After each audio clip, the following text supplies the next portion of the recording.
Breaking news చూస్తున్నాం. ఛత్తీస్గఢ్లో మరో భారీ ఎన్కౌంటర్ చోటు చేసుకుంది. ఎదురు కాల్పులో మావోయిస్టులకు పెద్ద ఎదురు దెబ్బ తగిలింది. ఎన్కౌంటర్లో మావోయిస్టు అగ్రనేత సహా ఇప్పటి వరకు 28 మంది ప్రాణాలు కోల్పోయినట్లుగా తెలుస్తుంది. మరికొందరు గాయాల పాలైనట్లుగా సమాచారం. ఒకే చోట నక్సల్స్ భారీగా పోగయ్యారనే సమాచారం అందుకున్న భద్రతా బలగాలు భారీ ఆపరేషన్ చేపట్టాయి. ఈ క్రమంలోనే పోలీసులు మావోయిస్టుల మధ్య ఎదురు కాల్పులు చోటు చేసుకోగా ఈ కాల్పులో మావోయిస్టులకు గట్టి షాక్ తగిలింది.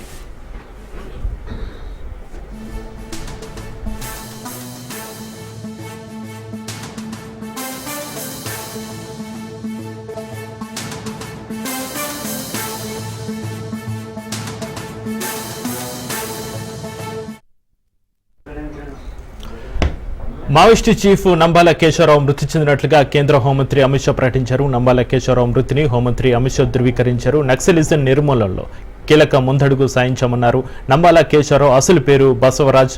1955లో శ్రీకాకుళం జిల్లా జియన్నపేటలో జన్మించారు. వరంగల్ ఎన్ఐటీలో బీటెక్ పూర్తి చేశారు. నంబాల కేశవరావు మావోయిస్టు ఉద్యమంలో కీలక పాత్ర పోషించారు. గెరిల్లా యుద్ధం, పేలుడు పదార్థాల వినియోగంలో సిద్ధహస్తుడని గుర్తించారు.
ఛత్తీస్గఢ్లో మరో భారీ ఎన్కౌంటర్ చోటు చేసుకుంది. ఎదురు కాల్పులో మావోయిస్టులకు పెద్ద ఎదురు దెబ్బ తగిలింది. ఈ ఎన్కౌంటర్లో మావోయిస్టు అగ్రనేత సహా ఇప్పటి వరకు 28 మంది ప్రాణాలు కోల్పోయినట్లుగా తెలుస్తుంది. ఈ ఎన్కౌంటర్ సంబంధించి మరింత సమాచారాన్ని మా బ్యూరో చీఫ్ రాజిరెడ్డి లైవ్ లో అందిస్తారు. రాజిరెడ్డి, ఈరోజు ఛత్తీస్గఢ్లో మరో భారీ ఎన్కౌంటర్ చోటు చేసుకున్నట్లుగా తెలుస్తుంది. ఎదురు కాల్పులో మావోయిస్టులకు పెద్ద ఎదురు దెబ్బ తగిలింది. ఎన్కౌంటర్లో మావోయిస్టు అగ్రనేత సహా ఇప్పటి వరకు 28 మంది ప్రాణాలు కోల్పోయినట్లుగా తెలుస్తుంది. మరికొందరు గాయాల పాలైనట్లుగా సమాచారం. ఒకే చోట నక్సల్స్ భారీగా పోగయ్యారనే సమాచారం అందుకున్న భద్రతా బలగాలు భారీ ఆపరేషన్ అయితే చేపట్టాయి. ఈ ఆపరేషన్ సంబంధించి మీ దగ్గర ఉన్న అప్డేట్స్ ఏంటి రాజిరెడ్డి? దేశంలో ఎక్కడ కూడా నక్సలైజం ఉండద్దు, నక్సలైట్లను ఏరివేత కార్యక్రమం కేంద్ర ప్రభుత్వం ఏర్పాటు చేసింది. అందులో భాగంగానే మొన్నటి వరకు కర్యాగుట్టలు కూడా పెద్ద ఎత్తున కూపింగ్ నిర్వహించారు. ఎక్కడికక్కడ మావోయిస్టులను లొంగిపోయే విధంగా చేశారు. అంతేకాకుండా కొంతమందిని కూడా మట్టు పెట్టారు. ఇప్పుడు కూడా రీసెంట్గా ఛత్తీస్గఢ్లో కూడా అదే జరిగింది. ఏకంగా 27 మంది మావోయిస్టులను మట్టు పెట్టారు. మొత్తానికి చూసుకున్నట్టయితే మొత్తానికి ఆ మావోయిస్టులను ఏరివేత కార్యక్రమాన్ని అయితే పెద్ద ఎత్తున కేంద్ర ప్రభుత్వం చేపట్టింది. అందులో భాగంగానే కేంద్ర ప్రభుత్వ బలగాలు ఎక్కడికక్కడ ఏరివేత కార్యక్రమాన్ని చేపట్టాయని చెప్పుకోవచ్చు. అందులో భాగంగా ప్రధాన కార్యదర్శిగా ఉన్నటువంటి మావోయిస్టు ప్రధాన కార్యదర్శిగా ఉన్నటువంటి నంబాల కేశవరావు అలియాస్ బస్వరాజు మృతి చెందారు. అయితే ఇది ధృవీకరించారు కేంద్ర హోంశాఖ మంత్రి అమిత్ షా కూడా ధృవీకరించారు.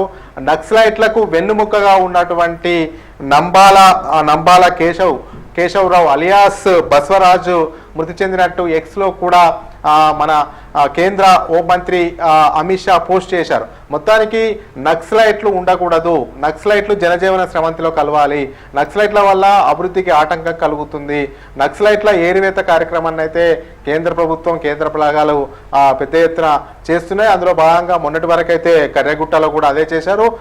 రీసెంట్గా ఛత్తీస్గఢ్ అడవిలో కూడా 27 మంది పెద్ద ఎత్తున నక్సలైట్లు మృతి చెందారని చెప్పుకోవచ్చు. మొత్తానికి ఈ నక్సలైట్లు లేకుండా చేయాలి, అదేవిధంగా ఎక్కడున్నా కానీ నక్సలైట్లను ఏరివేయాలనే ప్రణాళికతో కేంద్ర ప్రభుత్వం ఉంది. కేంద్ర బలగాలను కూడా అందుకే పెద్ద ఎత్తున ఎక్కడైతే నక్సలైట్లు ఉన్నారో ఆ సమాచారాన్ని గ్యాదర్ చేస్తున్నారు, అక్కడికి వెళ్తున్నారు, వారిని చుట్టుముడుతున్నారు, వాళ్ళను కాల్పులు జరుపుతున్నారు, వారిని చంపుతున్నారు ఎన్కౌంటర్లో. మొత్తానికి ఈ యొక్క ఆపరేషన్ ఛత్తీస్గఢ్ లో నక్సలైట్లకు సంబంధించినటువంటి కీలకమైనటువంటి నేత చనిపోయారని కూడా కేంద్ర హోంశాఖ మంత్రి ధృవీకరించారు. 27 మంది ఈ యొక్క దానిలో ఎన్కౌంటర్ లో మరణించారు. ఇప్పటి వరకు నక్సలైట్ల ఏరువేత కార్యక్రమం కొనసాగింది, ఇక మీదట కూడా కొనసాగుతుంది. నక్సలైట్లంతా కూడా జనజీవన స్రవంతిలోకి రావాలని కూడా కేంద్ర ప్రభుత్వం పిలుపునిస్తున్నటువంటి సందర్భం అయితే కనబడుతుంది. చక్రి, అయితే రాజిరెడ్డి మావోయిస్టు చీఫ్ నంబాల కేశవరావు మృతితో ఇక్కడ నక్సలిజం నిర్మూలనలో కీలక ముందడుగు పడింది అనుకోవచ్చా రాజిరెడ్డి? ఖచ్చితంగా ఇతను కీలకమైనటువంటి నాయకుడు. నక్సలైట్లలో దేశంలో ఉన్నటువంటి గొప్ప నాయకుడు ఇతన్ని మరణాన్ని ధృవీకరించారు కేంద్ర హోంశాఖ మంత్రి సాక్షాత్తు అమిత్ షానే ఎక్స్ లో కూడా ట్వీట్ చేయడం జరిగింది. నక్సలైట్లకు సంబంధించినటువంటి వెన్నుముక్కగా ఉన్నటువంటి చనిపోయాడు, ప్రధాన కార్యదర్శిగా కూడా పనిచేశారు. మొత్తం నక్సలైట్లకు సంబంధించినటువంటి పెద్ద నాయకుడుగా కూడా చెప్పుకోవచ్చు. ఇక నక్సలైట్లు ఒక్కొక్కరు కూడా ఇప్పుడు పెద్ద నాయకులు, నక్సలైట్లో ఉన్నటువంటి పెద్ద నాయకులు ఎవరైతే మరణిస్తున్నారో చనిపోతున్నారో చూసి కూడా ఇక నక్సలైట్లు రానున్న రోజుల్లో కూడా జనజీవన స్రవంతిలో కలిసిపోయే అవకాశాలు అయితే స్పష్టం కనబడుతున్నాయి. ఎందుకంటే పెద్ద ఎత్తున కూపింగ్ చేస్తున్నారు, అంతేకాకుండా కేంద్ర బలగాలు పెద్ద ఎత్తున మోహరిస్తున్నాయి. ఎక్కడ అయితే నక్సలైట్లు ఉన్నారో అనే ఇన్ఫర్మేషన్ గ్యాదర్ చేసిన తర్వాత వెంటనే అక్కడికి కేంద్ర బలగాలు చుట్టుముడుతున్నాయి, వాళ్ళను ఎన్కౌంటర్ చేస్తున్నారు. అయితే ఇప్పుడు కూడా మీరు అన్నట్టు ఇతను చనిపోయిన అతను నక్సలైట్ కు సంబంధించినటువంటి పెద్ద నాయకుడు, నక్సలైట్లకే వెన్నుముక అని కేంద్ర హోంమంత్రి అమిత్ షా కూడా ట్వీట్ చేశారు. ఈ యొక్క నేపథ్యంలో ఇక నక్సలైట్లను నిర్మూలించాలనేది, పూర్తిగా నక్సలైట్లను ఏరివేయాలనేది కూడా కేంద్ర ప్రభుత్వం ఒక స్పష్టత ఉంది. అందులో భాగంగానే ఎక్కడ కూడా నక్సలైట్లు కనిపించినా జనజీవన స్రవంతిలోకి రావాలి, లొంగిపోవాలి, లేకపోతే ఇదే ఫలితం ఎదురవుతుంది అనేది కూడా ఇండైరెక్ట్ గా డైరెక్ట్ గా హెచ్చరికలు అయితే జారీ అవుతున్నాయి. ఇక నుంచి రానున్న రోజుల్లో ఇంకెంతమంది నక్సలైట్లు లొంగిపోతారు, ఎక్కడైతే నక్సలైట్ల ప్రభావం ఎక్కడ ఉంటుంది అనేది కూడా కేంద్ర ప్రభుత్వం ఫోకస్ పెట్టినట్టు తెలుస్తుంది. అక్కడికే కేంద్ర బలగాలు నేరుగా వెళ్తున్నాయి, కాల్పు జరుపుతున్నాయి. ఇవన్నీ చూసిన తర్వాత ఎవరైతే జనజీవన స్రవంతిలో కలవాలి అనుకునే వాళ్ళు నక్సలైట్లు జనజీవన స్రవంతిలో కలిసే అవకాశం ఉంటుందని చెప్పుకోవచ్చు. ఇప్పుడైతే నక్సలైట్లలో పెద్ద నాయకుడిని కోల్పోయామని చెప్పుకోవచ్చు. చక్రి, అయితే రాజిరెడ్డి మీరు చెప్పినట్టుగా ఒకే చోట నక్సల్స్ భారీగా పోగయ్యారనే సమాచారం అందుకున్న భద్రతా బలగాలు భారీ ఆపరేషన్ అయితే చేపట్టాయి. ఈ క్రమంలోనే పోలీసులు మావోయిస్టుల మధ్య ఎదురు కాల్పులు చోటు చేసుకోగా ఈ కాల్పులో మావోయిస్టులకైతే గట్టి షాక్ తగిలింది. అయితే నంబాల కేశవరావు పైన అయితే 1 కోటికి పైగా కూడా రివార్డు ఉన్నట్టుగా తెలుస్తుంది. అయితే ఇంకా ఎవరెవరు ముఖ్య నేతల్ని పోలీసులు టార్గెట్ చేసే అవకాశం ఉంది? అంటే ఎవరైతే కీలకంగా గతంలో పోలీసుల పైన పెద్ద ఎత్తున బాంబు బ్లాస్టులు చేయడం కానీ, పోలీసులను కాల్చి చంపడం కానీ, ఇంకా ఎవరైనా పొలిటీషియన్స్ను గతంలో కాల్చి చంపడం కానీ, ఇలాంటి నేతలపైన మాత్రం ఫోకస్ చేసే అవకాశం ఉంది. ఈ కేశవరావు పైన దాదాపు 1 కోటి రూపాయల వరకు రివార్డు ఉందంటే మిగతా ఆ స్థాయి నేతలనే కూడా టార్గెట్ చేసే అవకాశాలు ఉన్నాయి. ఎవరైతే మందు పాత్రలు పెట్టి పోలీసు వాళ్ళను చంపడమా, లేకపోతే పోలీసు వాళ్ళను కాల్చి చంపడమా, లేకపోతే ఎవరైతే పెద్ద పొలిటీషియన్స్ ఉంటారో వాళ్ళను కూడా కాల్ చంపినటువంటి నక్సలైట్లను మాత్రము నేరుగా టార్గెట్ చేసే అవకాశం ఉంటుంది. ఇప్పుడు ఎవరైతే నక్సలైట్లు ఉన్నారో, ఎవరైతే రివార్డ్ ఉందో వాళ్ళందరూ కూడా 2 ఛాన్స్లు, అంటే ఒకటి లొంగిపోవాలా లేకపోతే ఎన్కౌంటర్, ఈ రెండింటిపైనే కేంద్ర ప్రభుత్వం ఫోకస్ పెట్టే విధంగా ఉంది.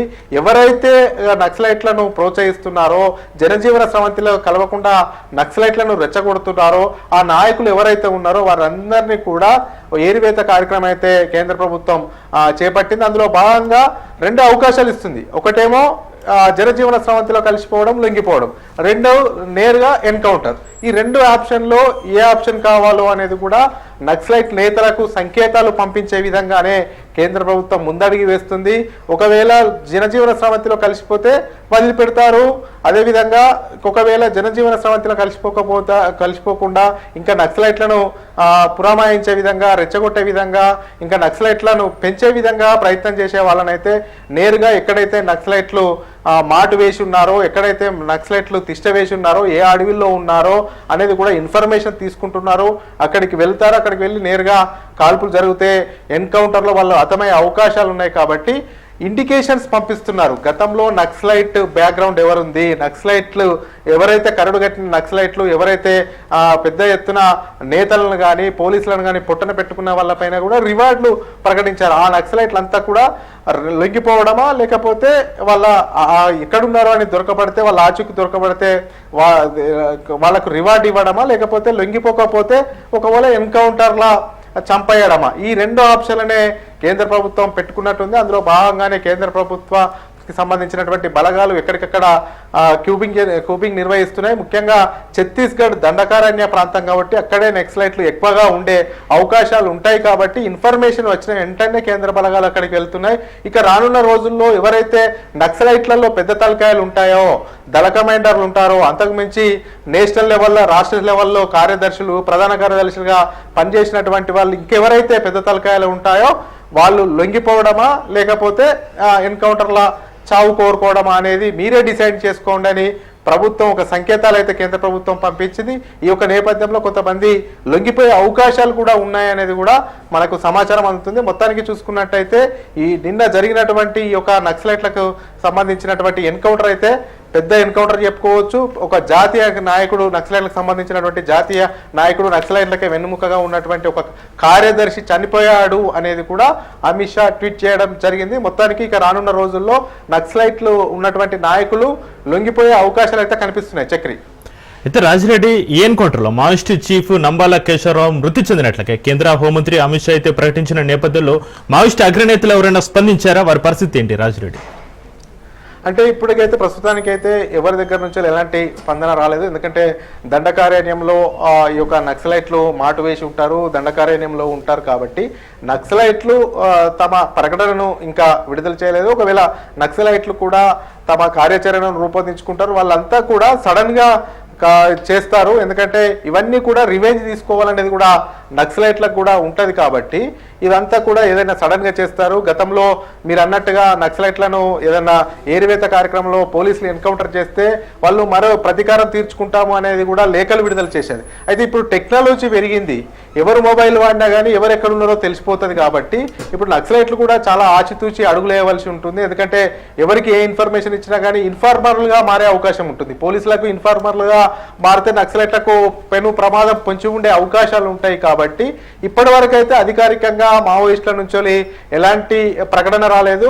అయితే వాళ్ళ కార్యాచరణ నేరుగా ఉంటుంది. ఏం చేద్దాం, ఎట్లా చేద్దామో, దీనికి రివెంజ్ ఏ రకంగా తీసుకుంటాం అనేది కూడా డైరెక్ట్ కార్యాచరణలోకే వాళ్ళు దిగుతారు, వాళ్ళ కార్యాచరణను రూపొందించుకుంటారు. అయితే గతంలో మీరు అన్నట్టుగా మేము ప్రతీకార దాడి చేస్తాం, ప్రతీకారం ఖచ్చితంగా తీసుకుంటాం అనేది ఉండేది. ఇప్పుడు టెక్నాలజీ పెరిగింది.